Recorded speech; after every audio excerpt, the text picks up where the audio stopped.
development today. How do we assess sustainable development? And what is the role of society in shaping sustainable development? As just yesterday, UN Secretary General Antonio Guterres has underlined, in order to promote the sustainable development and what we do here as the United Nations team here in Kazakhstan, it's important to engage goodwill ambassadors, our A-class celebrities. And without further ado, we're glad that for the snowy Astana, we're welcoming these days our prominent speakers, prominent British actor, director, Jeremy Gilley.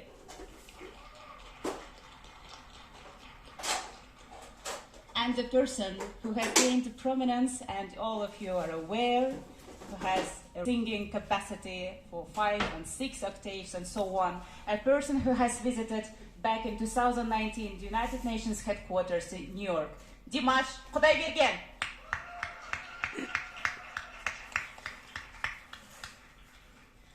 And without further ado, let me give the floor to Mr. Jeremy Gilley. As you know, Mr. Jeremy Gilley is a well-known advocate for sustainable development. And due to his own initiative, like Peace One Day, back in 2001, the United Nations General Assembly adopted 21st of September as the International Day of Peace. Just to name a few, you have cooperated with so many celebrities like Jude Law and other well-known A-class celebrities to engage them, to raise the awareness for any 4.5 billion kids. I think this is remarkable, and just to have a glimpse of how the individual role of a well-known figure could show for us. I would like to give the floor to Mr. Jeremy Gilley. Please, the floor is yours.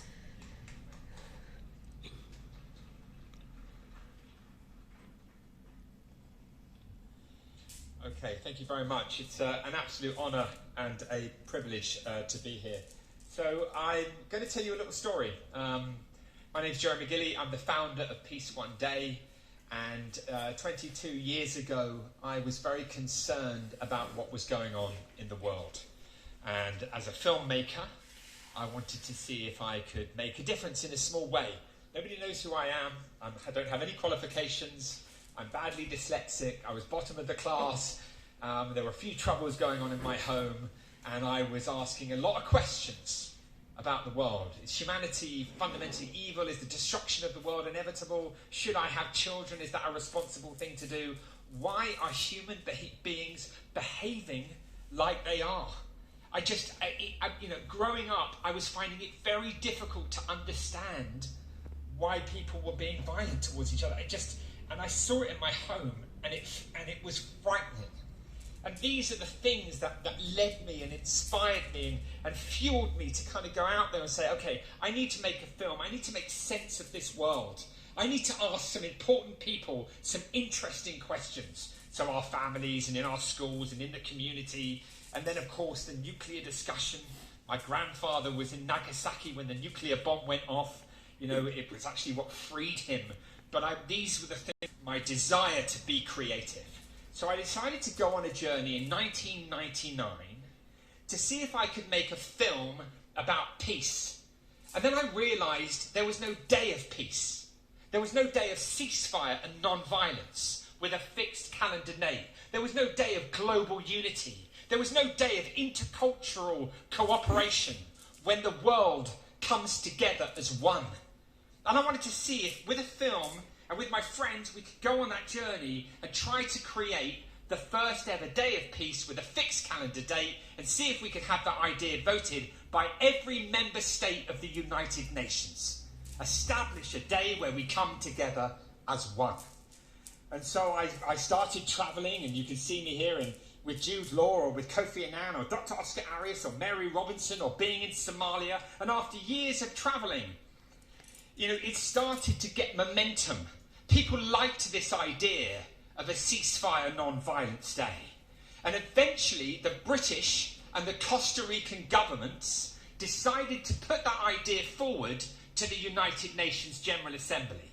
And in 2001, the world unanimously adopted the first ever day of ceasefire and non-violence, the 21st of September.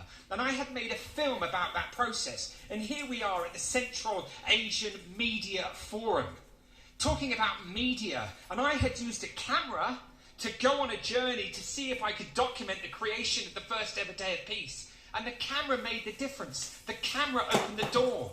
When you ask somebody a very truthful question with a camera, it's very difficult to not tell the truth. And this is the wonderful power of film and the cameras that this media forum has. And I congratulate the organisers for organising something so special. So thank you. So, the camera had created a day of peace. And Kofi Annan on the morning, this was on the 7th of September 2001. You'll remember that that was an important year. And on the morning of the 11th of September, Kofi Annan was going to announce to the world's press that the first ever day of peace had been created. And we know what happened. Tragically, the consequences of that across the entire world were felt by us all, as we know. And the day of peace was never announced. So here we spent years creating the day of peace, which every government, every member state of the United Nations established, a day of global unity, and on the morning it was going to be announced, that happened. And I think it's really interesting, and we all know from our own lives, that in these moments of darkness, this is where we find the strength. This is when we learn most about ourselves. And in that moment, after years of work, I didn't think to myself, oh, the announcement hasn't been made. I thought to myself, this is the very reason why we have to work incredibly hard to make sure these tragic situations which were felt across the entire globe as a consequence of that don't continue to happen. So once again, my passion to try and create a day had been fueled from my own experiences. Once the day had been created, I was fueled once again. Because I could hear the cynicism, the person who says that you can't climb the mountain. You can climb the mountain. It depends how long you want to take to get to the top of that mountain. There is always a way up the mountain. And when I could hear the cynic saying, it's just a day of peace, it will never work, it worried me. It worried me that Oscar Arias and Kofi Annan and Amre Musa and Mary Robinson had all told me that this idea was a great idea. And when the Day of Peace was created, people didn't believe in it. Because we don't believe sometimes that peace is possible. And that is tragic. We have to believe in peace. If we give up on peace, we are in real trouble. Real trouble. So I decided that we would go to a place where the cynic said it couldn't work. Well, maybe if we could make it work in that place, the cynic would have nothing to say. And we decided to go to Afghanistan to see if we could work with all parties to get everybody to agree to observe the day of ceasefire and non-violence. And if that could happen, then it would allow the United Nations and the government and UN agencies and civil society to all work together to vaccinate children who needed a polio vaccination. But you couldn't get to them because of the conflict. Well, I can tell you that everybody agreed not to kill or kidnap on that day, including the Taliban. And as a consequence of that, 1.4 million children, because of a successful ceasefire, on a ceasefire day, received the polio vaccination. It was incredible. So we proved that a day of peace could work. A day of ceasefire could work in a complex place. But you know, the bulk of the violence that's going to happen today, 95% of the violence that's going to happen today is going to happen in our homes, communities, schools, and places of work. Homes, schools, communities, and places of work. That's where the violence is happening. There's violence between countries, of course there is. And therefore, the amazing thing is, we all have a role to play in creating a more peaceful and sustainable world. We all have a role as individuals, and how exciting that is. So when you learn that, what you then want to do is try to institutionalize it. And so I started to go into very large corporations, because I knew that people were watching what the corporations were doing. Of course we went to faiths, we went to governments, we went to NGOs, we went to UN agencies, we went to educational establishments, we went to unions and sports facilities, but we also went to some corporations. And those corporations started to help us really tell the world about the day, bringing Puma and Adidas together in that bottom right-hand corner. Two companies that have been, sort of at odds with each other, never done anything together. We brought them together. If you put in Puma and Adidas make peace, I know it might seem like kind of wow, but if you want to raise awareness of something, it was a very interesting way to do it. So to institutionalise, when nobody knows about a day of peace, you have to work with all sectors of society, which we did. And then we became 20 years old. We've been on the road 20 years now. We've established a day. We've then proved it can work in Afghanistan. We've started to infiltrate the world. Governments have started to respond. People are starting to find out about the 21st of September. And when we were 20 years old, in 2019, we decided that we would say that 3 billion people should be aware of the day by 2025. We think it's just over 2 billion people at this point are aware that the 21st of September is a day of peace. So it was very interesting for us to set that new target, which we did.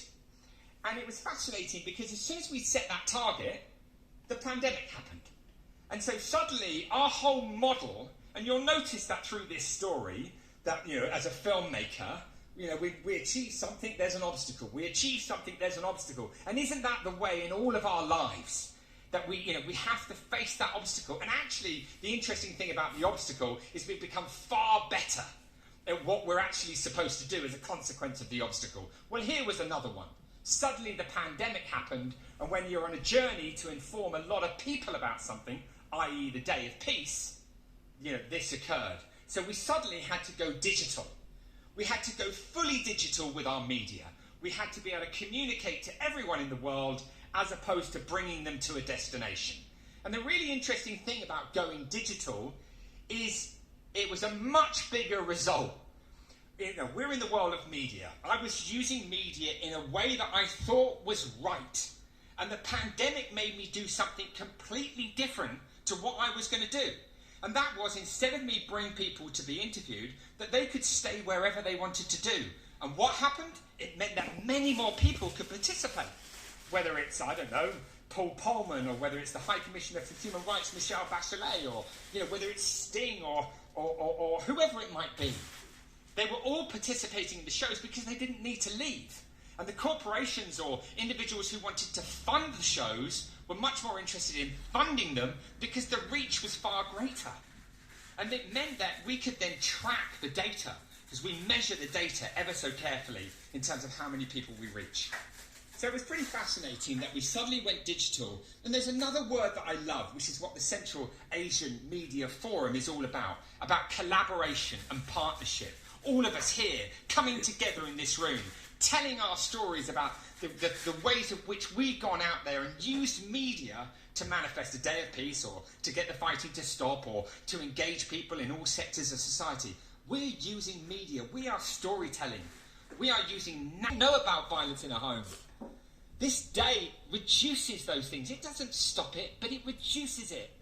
And the more we unite, and the more we collaborate, and the more we come together, out of that comes strength and hope. And out of that hope comes a belief that peace is possible.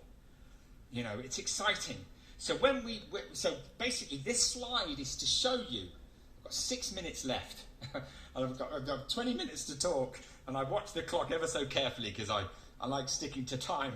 But so basically when we went digital, the difference of going digital, as I said to you, meant that more people could participate, but the reach was far greater. And this slide is just demonstrating to you that by doing so, using media,